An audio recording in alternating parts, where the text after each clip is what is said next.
So my father is a preacher, and through most of my life, I worked for him or helped him in some capacity or another. When I was in my early 20s, his church moved into a new building.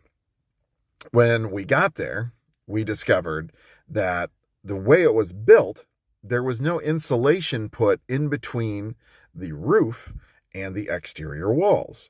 So there was just visible daylight for some reason. So, hey, that's simple enough to fix. We went and bought some insulation. It was a square building.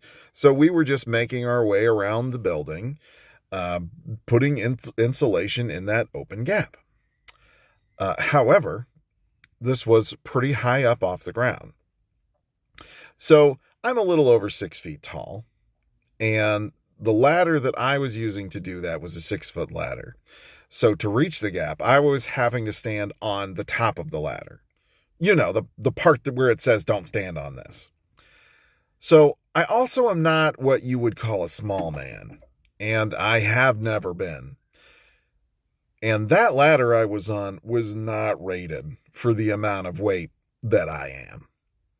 So, just as you might suspect, that aluminum ladder collapsed underneath me.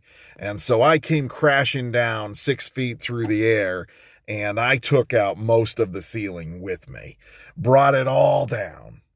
On the way down, I cracked my head real hard against the wall.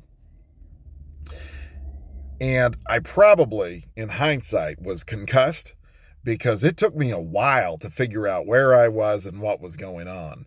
My only memory is sitting on the floor, hearing my mom run down the hallway, shouting, "Who fell? Who fell?" And me looking around at the room, seeing a bunch of ceiling tiles, not knowing where I was, not knowing what happened, saying, "I think it was me."